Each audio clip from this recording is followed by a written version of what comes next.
Planning Commission. We welcome you here. If you will please stand for the invocation by Ms. Vanucci and the pledge by Mr. Apicella. Dear Lord, we're meeting today to conduct matters of business. Please guide our hearts and our minds in the spirit of fairness, right thought, and speech. Impart your supreme wisdom upon our activities so that our affairs may reach a successful conclusion today. Thank you for being our source of guidance and wisdom. And please look over our first responders, paramedics, and those overseas serving the country. Amen.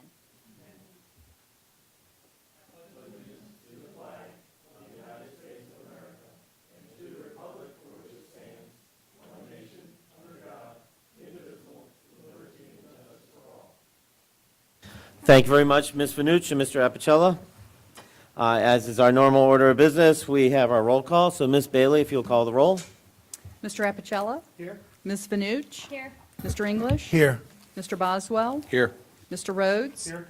Chairman Cohen? Here. And myself, sir, we have a quorum. Thank you very much. Do we have any declarations of disqualifications? Seeing none, and nobody has indicated any type of change in the agenda. We move on to our public presentations. At this point in time, we normally have 3 minutes for the public to come and speak. When you come up to the podium, you have 3 minutes. Please state your name and your address. This is an opportunity to speak on any item other than the public hearing item for the evening. So that's item number 1. Please state your name. You have 3 minutes when the green light turns on. When you hit the yellow light, that means you have 1 minute left. And then when you see the red light, we ask you to wrap up your comments. Is anyone like to speak? Please come forward at this time. All right, so we close the public comment period. So now we have a presentation from Ms. Kim McClellan. So, Mr. Harvey, would you like to introduce?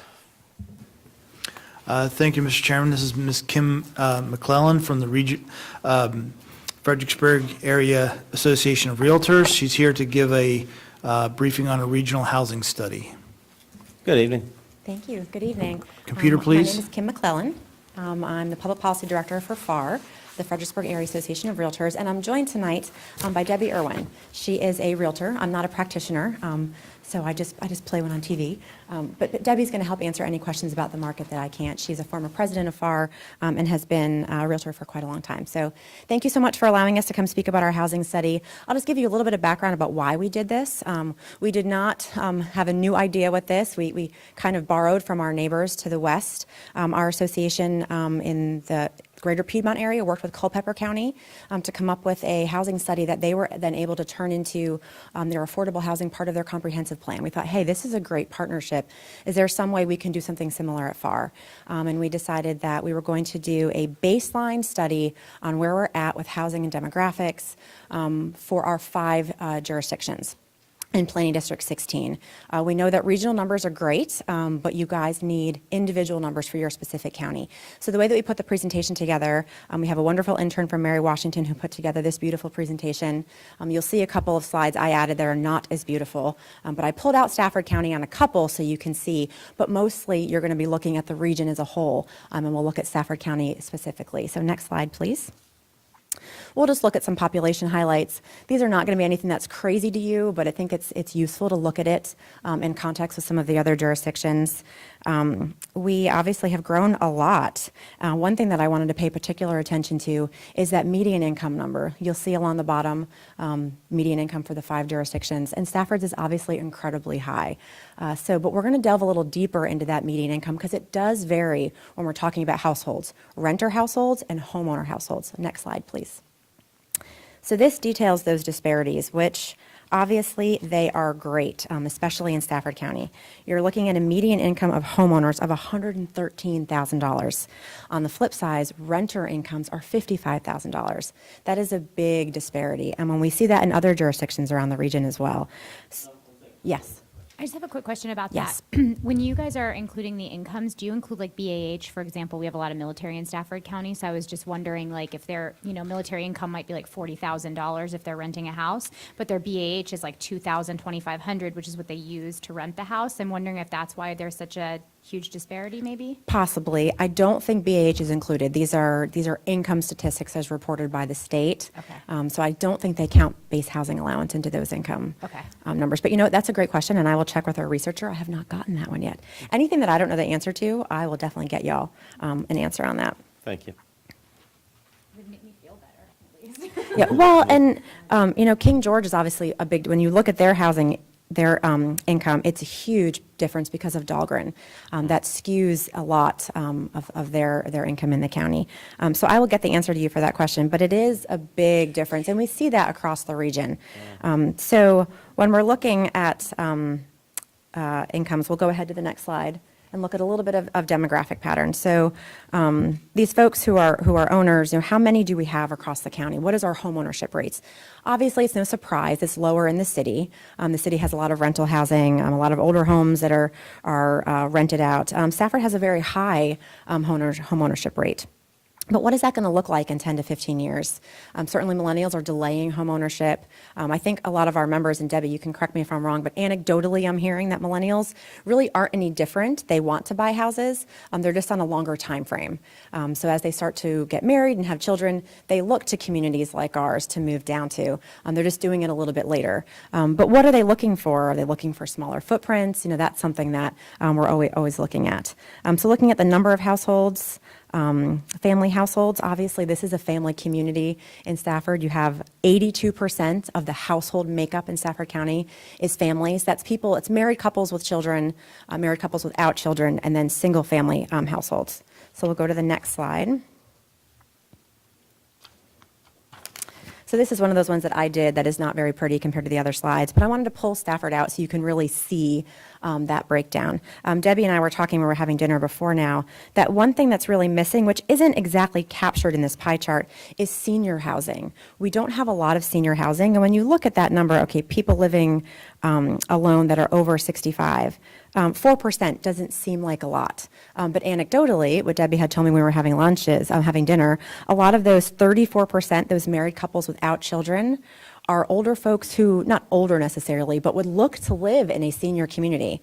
Or maybe they're older, they're in this community because their kids live here and they need to be close to them. And there's nowhere for them to go. You know, there's not a lot of one floor, rambler kind of communities they can move into, villas.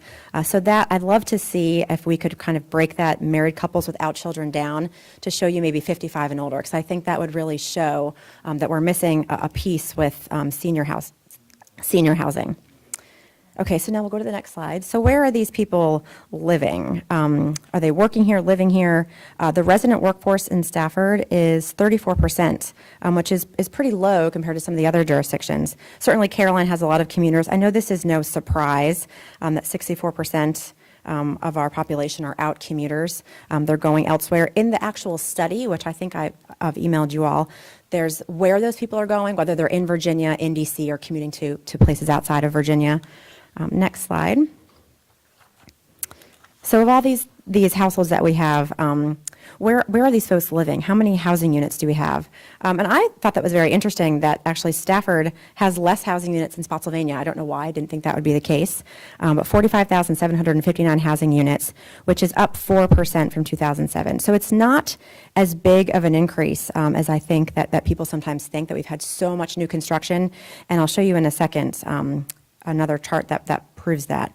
But 89% of our housing stock is single-family homes, which is interesting. I'll show you in a little bit the attached housing. Mr. Cohen? Ms. Mrs. Bailey? Clellan, Yes. With the figures that you have here in the pie charts, does that include new home sales? No, and that's a great point. Thank you, Sherry, for pointing that out. We use data from our multiple listing service, which includes mostly resale homes. There's not a lot of new construction that runs through the MLS, so any of those new housing starts are not going to be captured. And I was talking to Susan earlier that it would probably be a great idea to layer this with occupancy permits to see how many we're adding. Actually, we'll go to the next slide because that's, I think, think, pretty instructive. So when you're looking at the age of housing, and this is using 2015 numbers. Our researcher did the study at the beginning of 2016, the beginning of 2017. So 2015 numbers were the last full year that was available. Only 2.9% of our entire housing stock has been built since 2010. That is 5 years at the time of new starts that are accounting for such a small portion. That might have changed a little bit since then, but I would wager that it's not an enormous amount, that the vast majority of housing stock in Stafford was built since 1990. There is certainly, new construction is very hot right now, and they're building a lot of new homes. So I'd love to see that layered on with occupancy permits. How much have we actually added to the housing stock with new construction starts? But again, we're looking at most of the housing approaching what the 25-year mark in this region. Okay, next slide. So I think this is one of the most instructive things that we were able to pull out of this study, is how cost burdened are our households. And I think Stafford is incredibly interesting. We determine cost burdened by folks who are paying more than 30% of their gross income to housing. That's kind of the HUD definition for affordable housing. So when you look at homeowners, we're doing pretty good. That's one of the lowest in the region. 22% of homeowners are cost burdened. But look at that rental number. 55% of renters in Stafford County are cost burdened, meaning they're paying more than 30% of their housing. One thing that I think is really interesting, which I'll show you on the next slide, is that while I think perception-wise, Stafford is definitely one of our more expensive counties. You'll see that on median income. And I actually send out housing stats to the Board of Supervisors. I realize I should send them out to the Planning Commission as well. Every single month, I do a breakdown by month of where you're at compared to the region and just in Stafford County. And you always lead the region pretty much in median price. But you also have the most attached townhome houses, and they're the most affordable. So I pulled the stats year to date. As of through September, there have been 380 townhomes, attached units sold. I don't think there's any condos really in Stafford County, but 380 attached units. I went and pulled Spotsylvania's just to compare the two. There have only been 161. So there's a lot of attached housing in Stafford County. The average sold price is $244,000. So we'll go to the next slide because I have that broken out. The attached price is $244,000 and the detached average price is $359,000. So there's a big price difference between attached and detached, and there's a lot more attached housing in Stafford County. So even though we have a pretty high median price at $327,500 year to date, you've got a decent amount, more than any other region, more than any other county in the region, of that townhome inventory. I'm not really sure where all that is in terms of what neighborhoods or what zip codes. Embry Mill. Embry Mill. Well, I'm not sure. I mean, the average price in Embry Mill for a townhome is probably not $244,000. Probably They're Rappahannock pretty Plain, I high. would imagine. Okay. Would be the next largest, newest one to be built. So I thought that was interesting to point out that y'all do from an affordability standpoint. You obviously have a lot of cost-burdened renters, but if they can afford to get into a townhome, those numbers drop significantly. And where does the county want to go from here? What do you want those numbers to look like in the future? We also don't make any recommendations in this study. This is really just a tool for you all to use when looking to the future. Okay, so the numbers are great year to date. We're obviously doing quite well. So looking at the future, how many housing units are we going to need? And this is also in the study that y'all have been emailed. So we're going to need, this is using, the way these projections work, and I had to verify this with my researcher, is if every new job created in Stafford, if those individuals and their families lived in the county, that's how they predict, that's how they got to this number of 12,702 housing units. So looking ahead at matching up those housing units with the salaries that are projected for these jobs, out of the 12,000 units, 2,000 new owner-occupied homes, including single-family and multifamily, are going to be needed priced below $200,000. I'll defer to my realtors in the room, but I don't think there's a ton of inventory under $200,000 that you can get. That's a decent, affordable place to live. So that's something that's going to be needed in the county. We're looking at another 2,600 owner-occupied price between $200,000 and $399,000, which is a very competitive market right now. And then about 3,000 between 4 and 6, and then less than 1,000 over $600,000. So looking ahead at those, that's the owner-occupied. On the rental side, there's going to be a substantial need for affordable rental units for those earning below $50,000, which is pretty low. more than 3/5 of the new rental units will have to be at or below $1,250, which is a price point I don't know what we're seeing in Stafford County in terms of rents. We're actually working right now with the University of Mary Washington, the Center for Business Research, to do an apartment study. There's been such a boom of apartment buildings. We're trying to get a feel for what the price points are, what their vacancy rates are, and what future demand is going to look like in apartment buildings. But that's something that we thought was interesting, looking ahead at these. Are we going to have enough housing in the price points that people are going to be demanding it for? So that pretty much concludes what we have so far. Well, I'm thank you. happy to answer questions. One question, the last items, the statistics you gave, are those in your PowerPoint you sent us now, or, The ones before? about the current market to date. Right, and you were saying X number at this PowerPoint and this at this Oh, price yes, point. that's the last part of the study this- that y'all should have, the study that. The one that you emailed us? Okay, thank you. I thought so, but I just want to make sure. Yes, the last two pages are about those projections. And, I've been interested to look, if we looked today at projections from 20 years ago, how much did they actually pan out? Did we get to that population level? Where are we in terms of, how accurate are these projections going to be? Certainly, we're a growing area, we're not stopping growing. So we want to make sure that we have enough housing for everybody, but how we get there is not something that we've investigated yet, but perhaps could be phase 2 of this study. So, Any questions for Ms. McClellan? Okay, thank you very much. We Thank you. appreciate the information. It's always Absolutely. nice to get that information. So thank you, Ms. McClellan. All right, so we move to our first public hearing of the evening. That's item number 1 on the agenda, and I turn it over to the... No, did you want to make a statement before? Nope, I didn't think so. You look too relaxed to be thinking you had to make a statement. All right, Mr. Harvey. Thank you, Mr. Chairman. The next item is a public hearing to amend the zoning ordinance specifically for revising the definition of hospital, and Susan Blackburn will be giving the presentation. Good evening, Ms. Blackburn. Good evening, Mr. Chairman, Planning Commission members. You are to consider an amendment to the zoning ordinance, proposed ordinance 017-32, to modify the definition of hospital to include all departments required to be included in the license of a hospital, such as a freestanding department. And this has come to us, we had an application submitted to the county for a freestanding emergency department. The specific use was not listed in the zoning ordinance, and the applicant requested a written determination by the zoning administrator that this be considered a medical clinic. After reviewing the definitions of medical clinic, medical office, and hospital in the zoning ordinance, and researching how the facility would operate and be licensed, the determination was made that the facility would be included in the definition for a hospital. The Virginia Department of Health requires a freestanding emergency department to be licensed under a hospital license. And attachment 2 in your packet does include the existing definitions of the medical clinic, medical office, and hospital.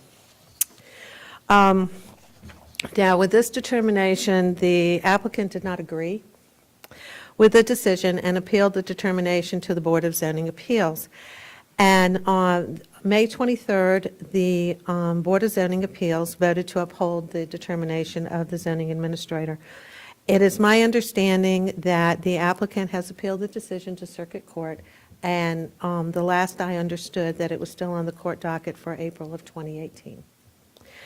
Now, staff does believe that to provide more clarity in the zoning ordinance, the definition of a hospital should be amended to expressly include all medical facilities and departments that are required to be licensed under the umbrella of a hospital license. And this item was presented to the Planning Commission on September 13th, 2017, and the Commission voted to authorize the public hearing for September 27th. At the last Planning Commission meeting, staff received comments that the word emergency should be removed from the proposed ordinance language, and we have included that revision in the proposed ordinance 01732. Now, the Community and Economic Development Committee reviewed the amendment on July 5th of this year and forwarded the proposed ordinance to the board. On August 15th, the board approved Resolution R17-212, and which referred the proposed ordinance to the Planning Commission for your public hearing and recommendations. And the referring resolution did allow you to make modifications as deemed necessary, which was done and incorporated into this ordinance. And staff recommends that the Planning Commission vote to recommend approval of proposed ordinance 017-32 with the revised language. Do we have any questions? All right, any questions for Ms. Blackburn? All right, seeing none, thank you. We will open up our public hearing. During the public hearing, you are able to come up forward and speak to us. As you come forward, please state your name and your address. You have up to 3 minutes to speak. When you start speaking, after you've given your name and address, the green light will turn on. When you see the yellow light on, that means you have 1 minute left, and when the red light is blinking, we ask that you wrap up your comments. All right, so we open up the public hearing. Is there anyone that wishes to speak? Come on down to the microphone in the center aisle.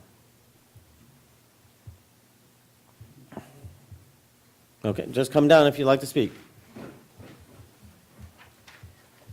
Good evening. Good evening.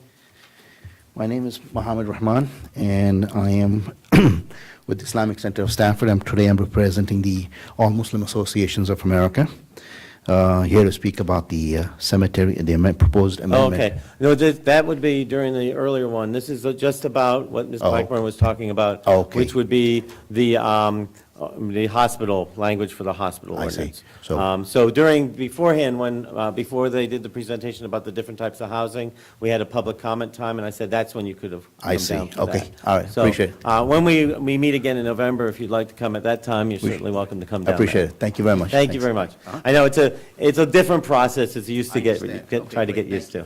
You're welcome, sir. Okay. Anyone wishing to speak about the hospital language public hearing? Okay. Seeing none, I'll close the public hearing and bring it back up to the commission. There's really nothing to ask staff about since nobody raised any questions. So do we have any comments or motions by the members of the commission?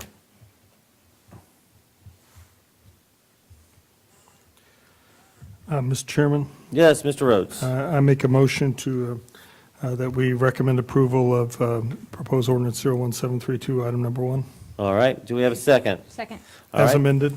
As amended, right. Any comment, Mr. Rhodes? No, sir. Any comment, Mr.? No further comment. All right, any comment from members on the commission? Okay, before we vote, this is a continuation of our process we've been doing to try to update codes, ordinances, and adapting language and clarification of language of our various codes and ordinances as we are in the 21st century. So to me, this is just a continuation of what this commission and this county's been trying to do on many different issues. All right, so we have a motion before us for approval of 017-32. If you'll vote.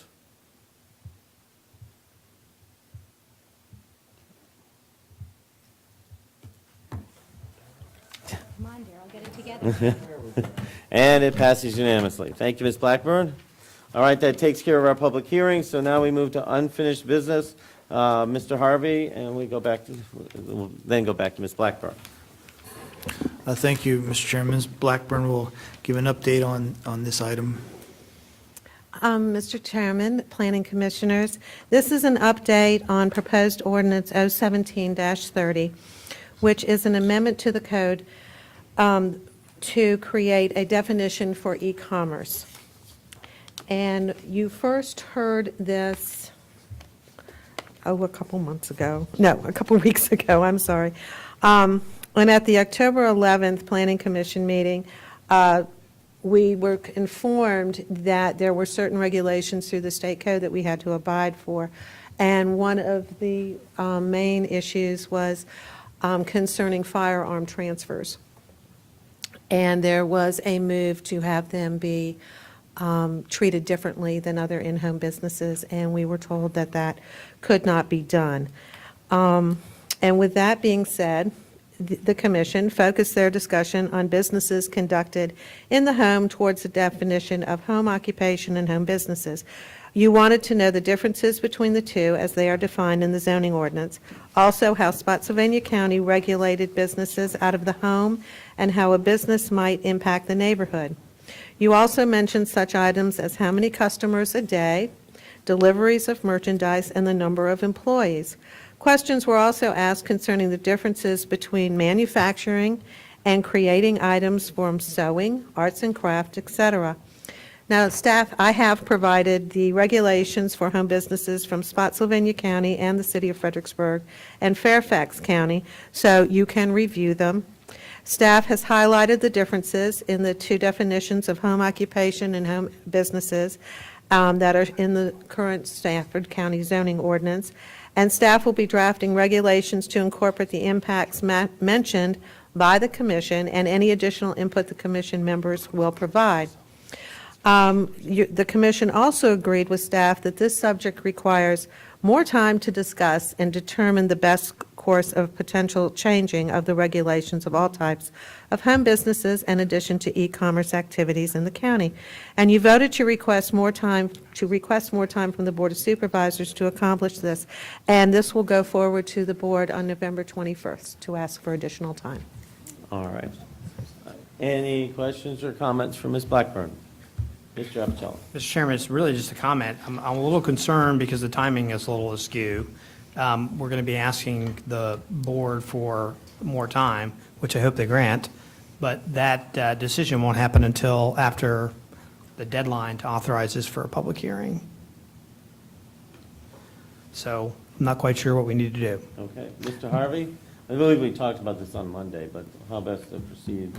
I know we're asking the board for more time, and I think we Correct. changed it around a number. And Mr. Chairman, based on the timing of the next Board of Supervisors meeting, they're only having one meeting in November, which is the 21st. So as Mr. Apicella pointed out, we do have a little bit of a timing issue. So the Planning Commission could stay on track and November 15th authorize the public hearing.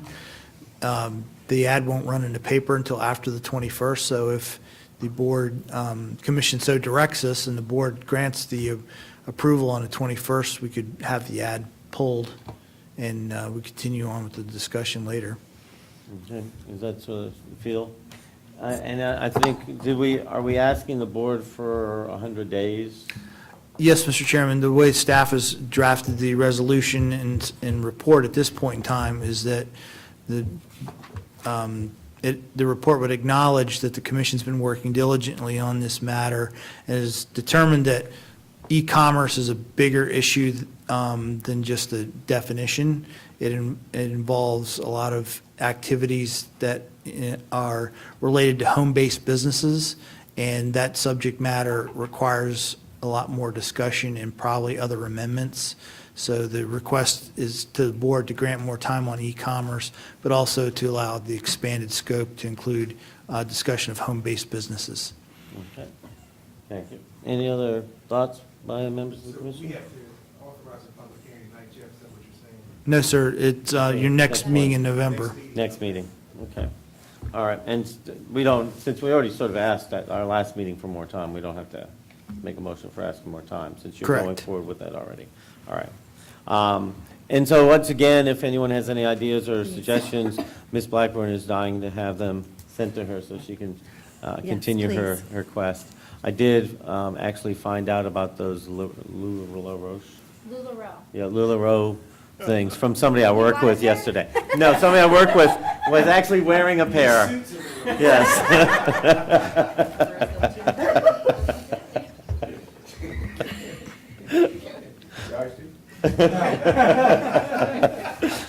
At least you didn't pick on my ties. All right, thank you.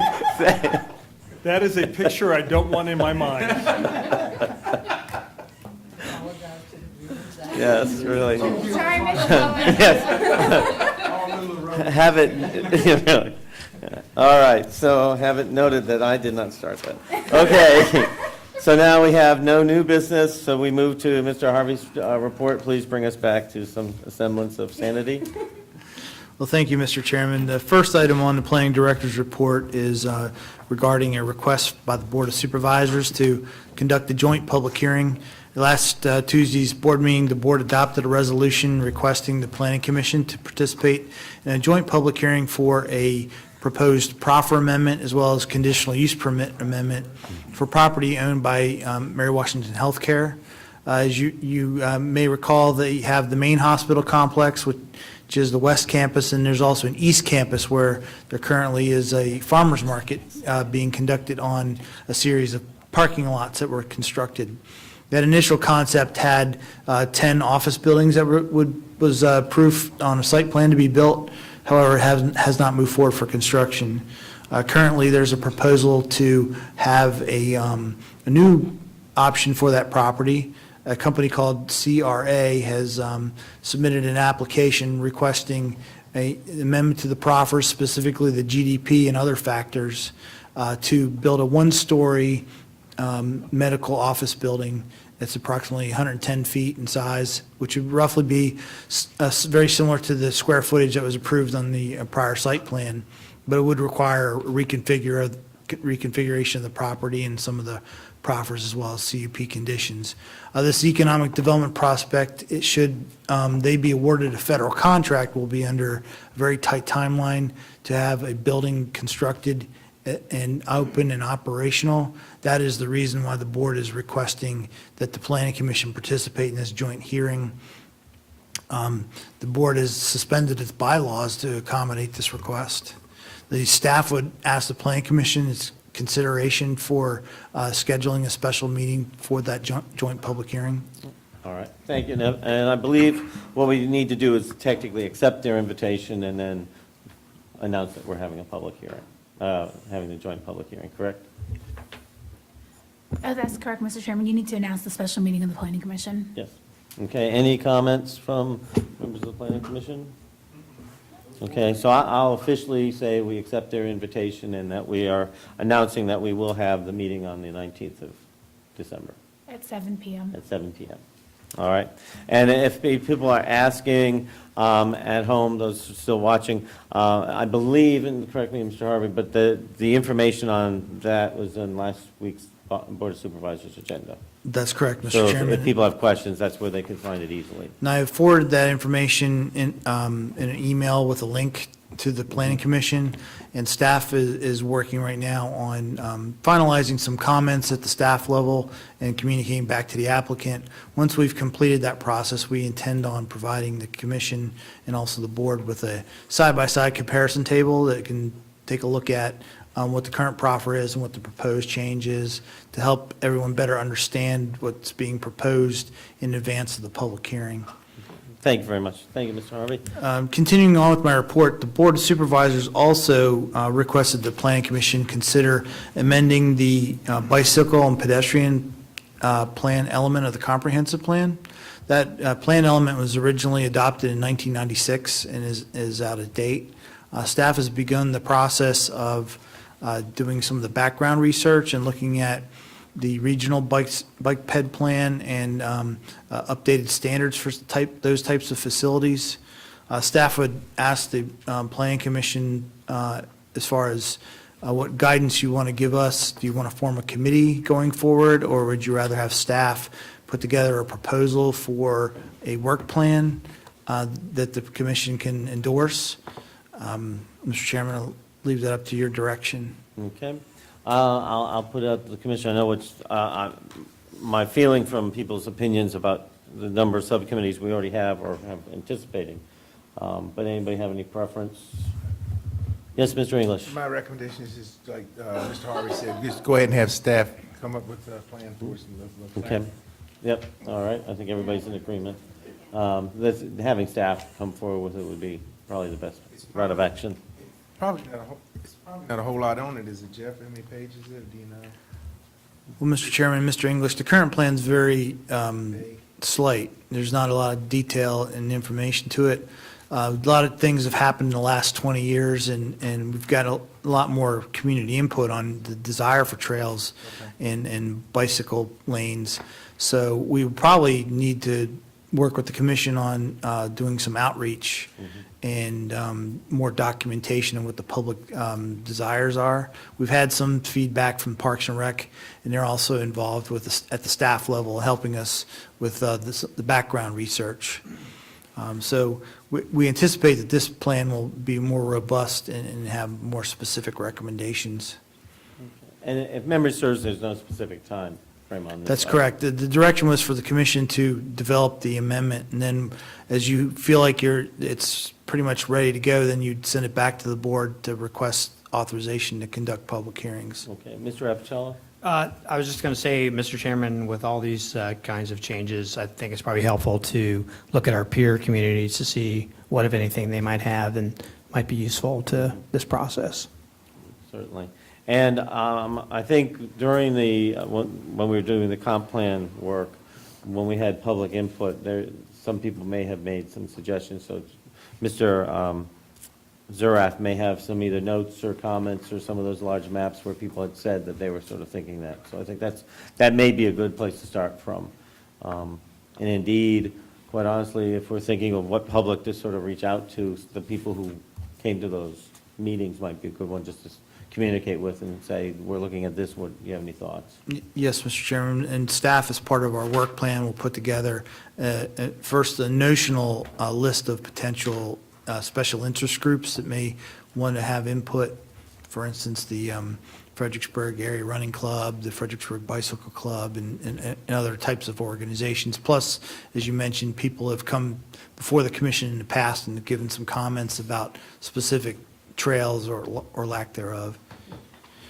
Thank you, Mr. Harvey. And then the next item, Mr. Chairman, is the board also made a request to refer neighborhood design standards with regards to senior apartments. As you recall, we have a neighborhood design standards element in our comprehensive plan. The board of supervisors approved a new R5 zoning category that allows for senior apartments. However, they commented that they felt that it was important to have neighborhood design standards that can address some of the concerns that were raised during the public hearing process with the commission and the board about public safety, what the buildings would look like, and things of that nature. So the board's directed the commission to work on that. Okay. And again, there's no time frame and no specificity as to whether it's how we want to do it. So is there sort of feeling that we let staff sort of mash about this and think about this and reach out to some stakeholders for their input? You might check with Ms. McClellan, who mentioned about senior housing and senior apartments, and see what the information they may have or tie into. She was mentioning how there's more research that needs to be done. She might have some ideas that way. Yes, sir. And at your next meeting, we'll have a draft work plan for that as well. Thank you, sir. All right. And that concludes my report. All right. Thank you, sir. The County Attorney? I have no report at this time, Mr. Chairman. I'm waiting for the time you do. All right. Committee report. Sign Ordinance Committee. Thank you, Mr. Chairman. We met today at 2 o'clock for approximately an hour. Most of our discussion was whether or not to change the rule on temporary signs, and the consensus was to leave it at 96 square feet. So anybody out there that during this election time has more than 3 4x8 signs, you need to limit that down. We are suggesting one change. Instead of having to go for a CUP, if you need to deviate from the ordinance, well, we're suggesting that maybe a special exemption by the BZA might be. It will definitely be cheaper, and it might be.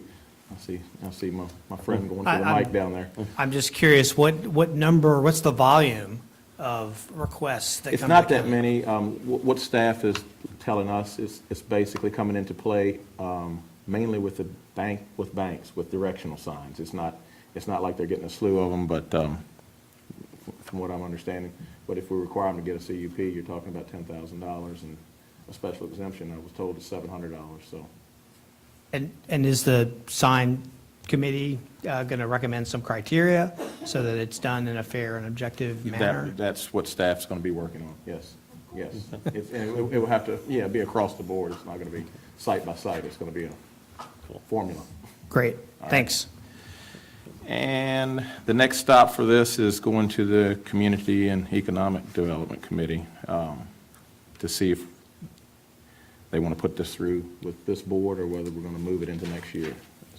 And I believe that's it. Okay. So it would go up to the Board of Supervisors, Economic Development Committee? Okay.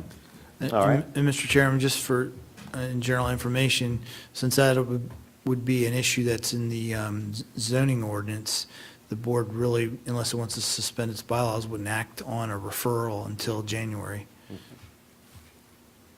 All right.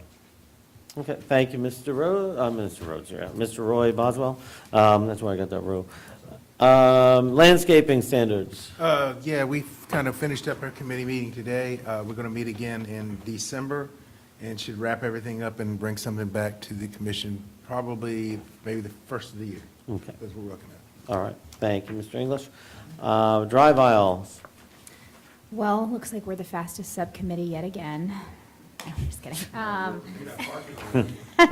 Parking and drive aisles. So at your table, you guys have a committee report of a couple of tables that the staff put together for us. Thank you very much, Ms. Blackburn, and also Andrea, who's not here tonight.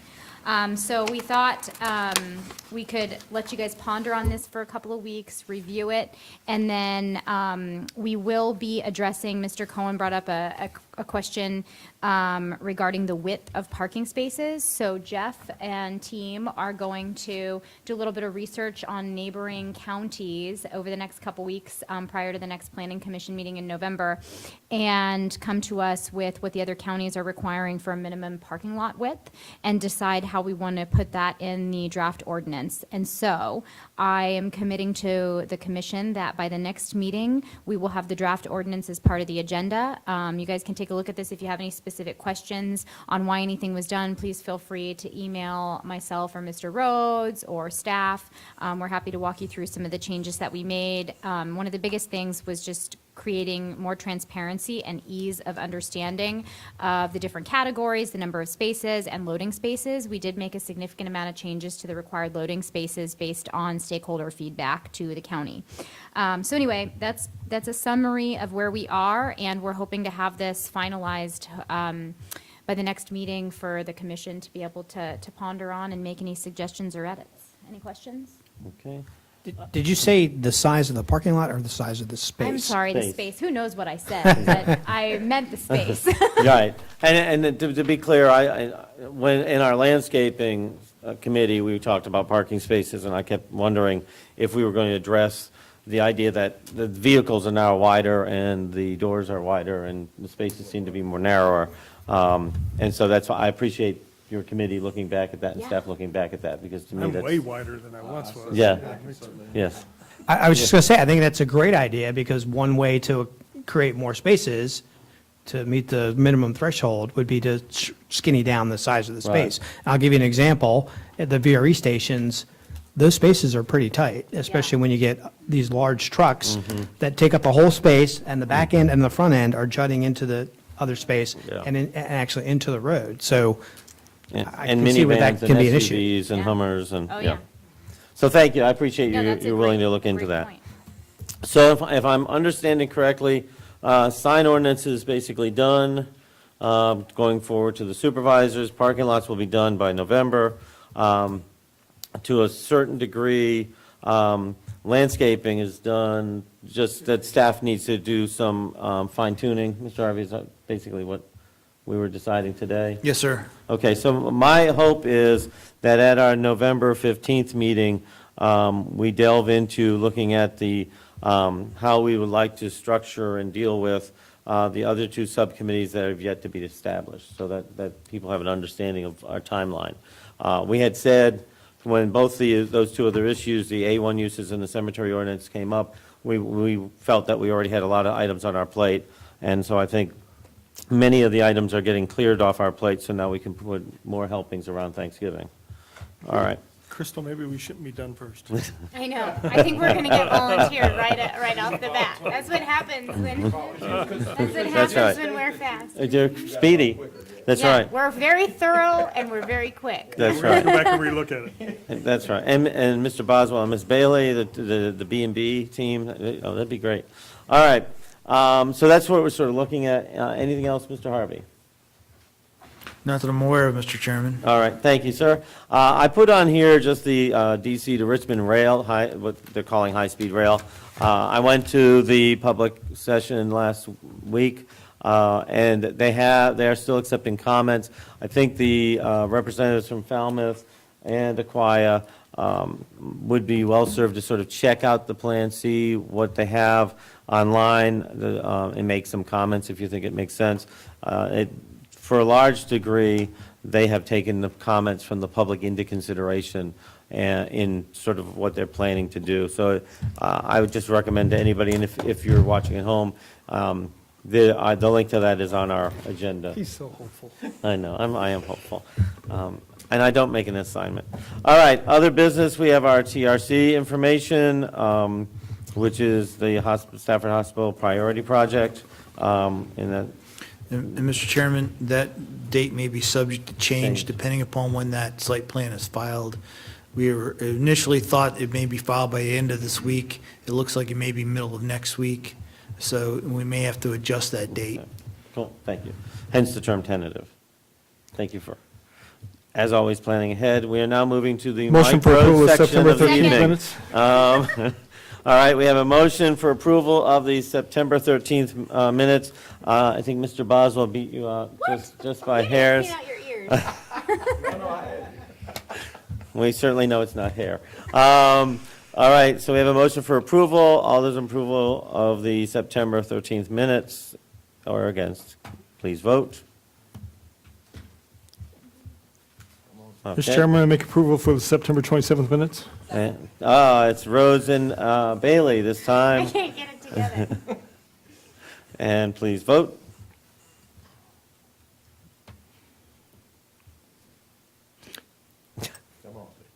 Mr. Chairman, I make a motion for approval of the October 11th minutes. Second. Okay. We have Rhodes and Vanucci.